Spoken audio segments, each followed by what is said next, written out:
안녕하세요. 먼저 공유해주신 구독자님에게 감사 인사를 드립니다. 그래서 이번에도 아파트닙이랑 병용을 한 것을 같이 보려고 하는데요. 여기 PDA-론 블로케이드 같은 경우에는 3세대 면역 항암제입니다. 저번 시간에는 이게 이제 컨바인드 윗이 아니라 컨커런트 윗이라고 적혀 있었는데 그거는 이제 둘 다 똑같은 말이라고 보면 되겠습니다. 그래서 병용을 했을 때 어떤 결과를 가져왔는지 그걸 이제 같이 보도록 하겠습니다. 이제 메서드를 보면요.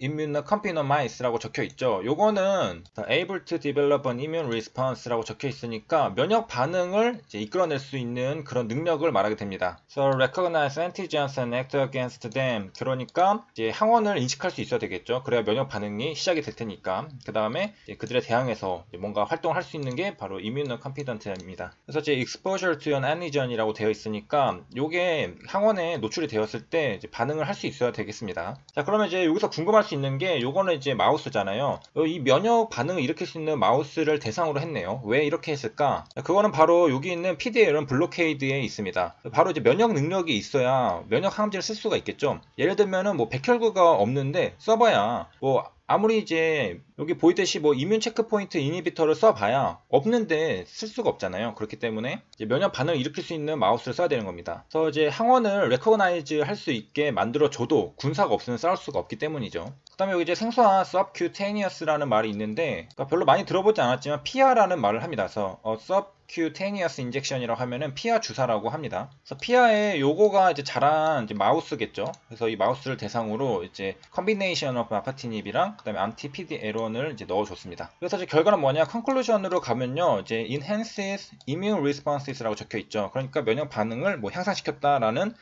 시너지 있게 했다라고 이제 결론이 나와 있는 것을 확인할 수가 있겠습니다. GC 같은 경우에는 줄임말인데 앞에 있었던 이게 게스트릭이고요. 그 다음에 이제 활성산소라는 게 있는데 이제 일반적인 산소는 좀 안정한 상태라고 볼 수 있는데 그거보다 활성이 크고 불안정하며 높은 에너지를 갖고 있는 산소를 우리가 활성산소라고 하고요. ROS라고 합니다. 대표적인 거로 이제 슈퍼옥사이드라고 하는데요. 한국말로는 초과산화물이라고 말을 하게 됩니다. 이제 슈퍼라고 하면은 이제 초라는 말이라고 이제 볼 수가 있겠고 자세히 들여다보면 O2 이제 산소는 산소인데 여기 마이너스가 붙어 있는 것을 확인할 수 있겠습니다. 그래서 일반적인 산소랑은 조금 뭔가 다르다라는 것을 알 수가 있고 바로 이 슈퍼옥사이드가 가장 일반적이고 몸속에서 가장 많이 발생하는 활성산소가 되겠습니다. 활성산소는 어떻게 생기느냐? 우리 음식물을 먹잖아요. 그리고 에너지를 변화시키는 기관이 세포 속에 이제 미토콘드리아가 있습니다. 얘가 이제 만들게 되는 건데 24시간 체내에서 항상 발생하는 게 슈퍼옥사이드 활성산소이고요. 이 활성산소가 우리 몸을 조금 망가뜨린다는 얘기가 있죠. 근데 이게 항상 24시간 발생하는데 계속 망가지면은 우리가 살 수가 없겠죠. 그래서 대부분은 세포질 내에서 해독이 되지만은 그렇지 못한 것들이 이제 파기를 합니다. 뭐 DNA 구안인을 파기하여 세포를 노화시킨다.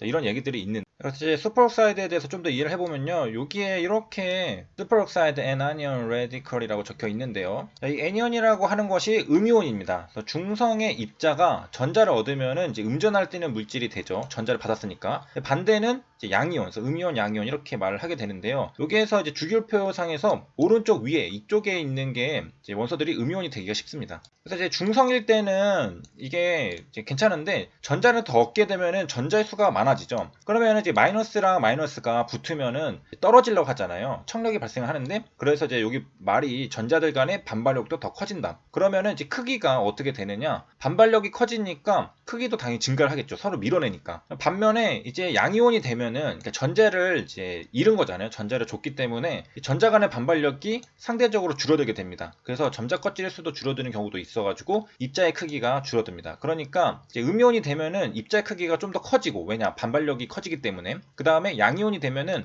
입자의 크기가 좀 작아집니다. 왜냐? 반발력이 줄어들었기 때문에. 여기 보면은 이제 중성원자가 이렇게 있었는데 여기에 전자를 얻었습니다. 그럼 요거랑 요거가 서로 밀어내기 때문에 조금 더 사이즈가 커지게 되는 거고 양이온 같은 경우는 이제 두 개가 있던 게 하나 없어졌으니까 반발력이 좀 줄어들어서 얘랑 얘는 다 잡아당기려고 그러잖아요. 플러스 마이너스니까 조금 작아지게 됩니다. 주기율표상에서 오른쪽 위에 치우쳐진 게 음이온이 되기가 쉽다고 했고요. 이제 반대로 왼쪽 아래에 치우쳐져 있는 것은 양이온이 되기가 쉽습니다. 그 다음에 이제 중성 원자들이 전자를 얻으면서 에너지를 방출하는데 이러한 에너지를 전자 친화도라고도 하고요. 그러니까 이제 중성 상태 원자가 그 음이온이 되려면 이제 전자를 받잖아요. 그럴 때 방출되는 에너지를 전자 친화력이라고 하고 그 다음에 이제 이렇게라도 부르지만은 네거티브 아이온이라고도 말을 합니다. 그래서 돌아오면은 이제 슈퍼옥사이드 음이온 라디칼이라고 한다면은 활성산소 (Reactive Oxygen Species)의 화학 종으로, 이게 이제 생명과학, 생명공학 분야에까지 이제 관심이 상당히 갔습니다. 왜냐, 우리 몸에 어떤 영향을 미치고 뭐 어떤 작용을 하기 때문에 그런 거죠. 우리 몸에 어떤 영향을 미치냐, 아까 봤듯이 DNA로부터 전자를 빼앗아 산화시키는 성질이 있기 때문에 요거를 이제 뭐라고 하냐면요, 옥시데이션 스트레스라고 합니다. 산화 스트레스인데, 그래서 생기는 게 뭐 복제 오류 뭐 이런 것들,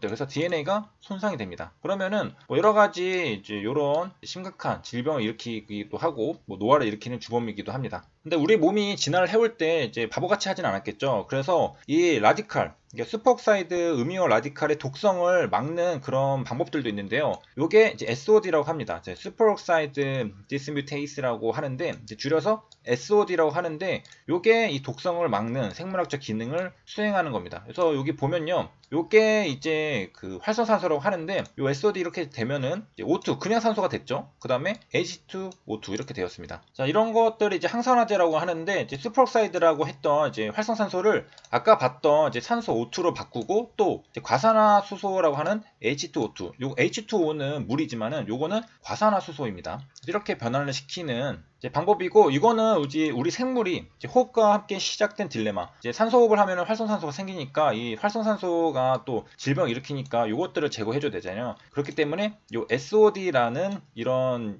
그 방법들을 발전시켜 왔던 겁니다. 다시 돌아가서 보면, 이거 활성산소가 있었는데 이렇게 하니까 이제 O2 그리고 H2O2가 나온 거죠. 저걸 이제 한국말로 뭐라고 부르냐, 초과산화물 불균등화 효소라고 말을 합니다. 그래서 아까 이제 슈퍼옥사이드가 이제 초과산화물이라고 했었잖아요. 그래서 요거를 산소랑 과산화수소로 바꿔주는 효소입니다. 근데 우리 몸이 이제 활성산소를 사용하는 경우도 있는데, 바로 그 중에 하나는 이제 백혈과 세균을 죽일 때 이 활성산소를 무기로 사용을 하는 것이고요. 그래서 돌아와서 이제 PDA1 같은 경우, 요게 이제 면역 항암제가 작용을 하잖아요. 요 백혈구 같은 것들이 사용하는 게 활성산소입니다. 그 다음에 이제 활성산소는 또 이제 영어로 free radical이라고도 말을 하게 됩니다. 여기 밑에 보면은 이렇게 생긴 것을 확인할 수가 있겠고요. 이제 라디칼이라는 것은 이제 짝을 짓지 못한 전자에 있어서 매우 불안정한 건데, 아까 그 그림이랑 좀 비교를 해보면요, 여기 옥시전이 있는데 얘네는 이제 옥텟 규칙을 다 잘 지키고 그 다음에 안정하게 딱 보이죠. 하지만 여기 이제 슈퍼옥사이드